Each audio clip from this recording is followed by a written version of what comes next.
हसीना वाजिद साहबा का जो अमेरिकन वीज़ा था वो मनसूख हो गया, यानी अमरीकी हुकाम ने उनका वीज़ा मनसूख कर दिया कि कहीं ये हमारी तरफ आके असाइलम के लिए अप्लाई ना कर दें या यहाँ पे सियासी पनाह लेने के लिए ना आ जाए। इंडिया ने तो फ़िलहाल उनको किसी सीक्रेट मुकाम के ऊपर बताया जा रहा है, रिपोर्टेडली रखा हुआ है, उनको थोड़ा सा आसरा दिया है और उसके बाद कुछ देर में बताया जा रहा था कि वो बरतानिया के लिए रवाना हो जाएंगी जहाँ पर वो शायद सियासी पनाह ले सकती हैं।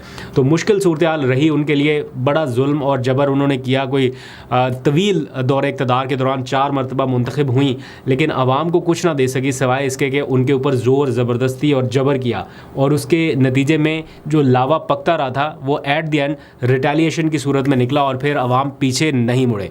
फिर बल्कि मैं आज देख रहा था तारिक फजल चौधरी का कोई बयान चल रहा था, वो कह रहे थे कि बांग्लादेश के हालात का पाकिस्तान के हालात से मवाजना ही नहीं बनता। तो वो मतलब देखें सहमे हुए किस कदर है कि खुद ही आगे बता रहे हैं कि देखें मवाजना कोई नहीं बनता।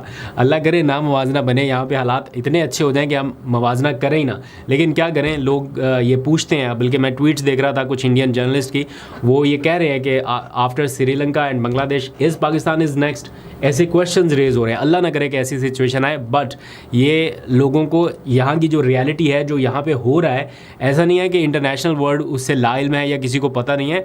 ये मुसलसल जो आवाज़ें उठ रही हैं जिन्हें खामोश कराने की कोशिश की जा रही है, ये सबसे ज़्यादा बुलंद होकर बाहर पहुँच रही हैं। तो ये इस वक्त जारी है। फिर जो दूसरी आज की बांग्लादेश से बड़ी खबर थी, that was about Khaleda Zia, साबिक वज़ीर आज़म, 2 मरतबा वज़ीर आज़म रह चुकी है और उनको जिस तरह से सज़ा सुनाई गई, फिर उन्हें नज़रबंद कर दिया गया। तो एक लंबे अरसे के बाद, ऑलमोस्ट 7 साल के बाद उनको रिहाई मिली। तो गुज़िश्ता रात प्रेसिडेंट ने ऑर्डर जारी किया था उनकी रिहाई का और अब साबिक वज़ीर आज़म को रिहा कर दिया गया है और अब वो एक्टिव पॉलिटिक्स में वापस आ सकेंगी। फिर जो अब नया वज़ीर आज़म कौन होगा बांग्लादेश का, इसके हवाले से जो एक मज़बूत उम्मीदवार बन के सामने आए हैं अब वो हैं डॉक्टर यूनुस, जो कि नोबेल इनाम याफ्ता भी हैं और जो स्टूडेंट तबका है ख़ास तौर पर जिन्होंने ये तहरीक चलाई, उनकी जानिब से इनका नाम नॉमिनेट किया जा रहा है। इनको ये पसंद है और स्टूडेंट्स की ये राय है कि जो फ़ौजी की आदत है वो ज़्यादा देर तक मामलात उनके कंट्रोल में ना रहें और सिविलियन हुकूमत इन मामलात को चलाए। तो इसलिए उन्होंने ये मुतालबा रखा है कि साबिक नोबेल इनाम याफ्ता जो बांग्लादेश के हैं, जो बामरे मजबूरी जिन्हें मुल्क छोड़ के जाना पड़ा, पेरिस में थे, अब वो बांग्लादेश की बागडोर संभालें। तो उसके लिए उनका वतन वापस आना जो है वो करीब ही है। पेरिस से शायद वो जल्द वापस आ जाएंगे और इतला ये है कि उन्होंने ये ऑफ़र कबूल कर लिया है। आज की एक और अहम और अफसोसनाक खबर भी कह सकते हैं कि चीफ़ जस्टिस जो थे बांग्लादेश के, उनकी रिहाइशगाह के ऊपर भी धावा बोला गया और अभी तक ये दंगे फसाद जो है वो वहाँ पर जारी हैं। लोग अभी तक काम नहीं हो सके, अभी भी रिएक्शन का सिलसिला जारी है और बांग्लादेश के जो चीफ़ जस्टिस हैं उनकी रिहाइशगाह के ऊपर धावा बोला गया, को तोड़ फोड़ भी हुई है। तो इस किस्म की सारी सिचुएशन है। आखिर में जाते जाते एक बहुत ही इंपॉर्टेंट रिक्वेस्ट आप लोगों से करनी है, ख़ास तौर पर जो ओवरसीज़ पाकिस्तानी हैं और अमेरिका में मुकीम हैं, उन लोगों के लिए ये स्पेशल मैसेज है।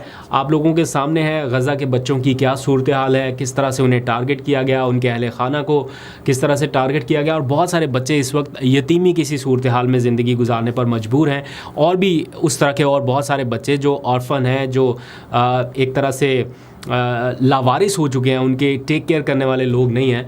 तो अमेरिका की एक फ़ाउंडेशन है ज़कात फ़ाउंडेशन, उनकी जानिब से कुछ इनिशिएटिव्स लिए गए इन ऑर्फन बच्चों की सपोर्ट के लिए।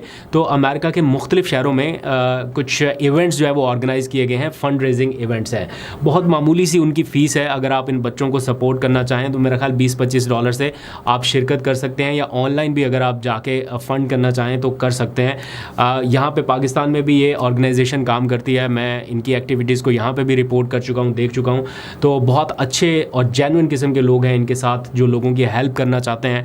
और अगर आप भी अमेरिका में मुकीम हैं तो इनके इनलाइन जो इवेंट्स है वो मैं आपको बता देता हूँ। हो सकता है आने वाले दिनों में मैं ख़ुद भी शिरकत करूँ। तो जो इस वक्त शेड्यूल है मैं आपको स्क्रीन के ऊपर भी दिखा देता हूँ। अगर आप इन शहरों के कहीं आसपास हैं तो ज़रूर शिरकत कीजिएगा। मैं आपको बता देता हूँ, ह्यूस्टन में हो रहा है, तारीख आप साथ देख रहे होंगे। फिर डैलस में है, ऑस्टिन में है, अटलांटा में है और ऑरलैंडो में हो रहा है इनका event.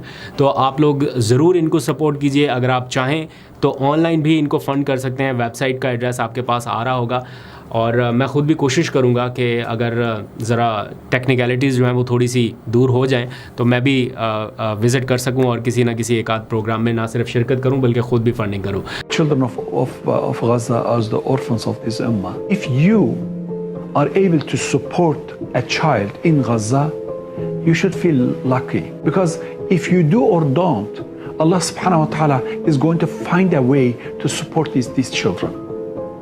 We have to be feeling honored if we are able to help these children, because indeed Allah doesn't bless everyone to be able to give and open their hearts. It's not this itself is a blessing.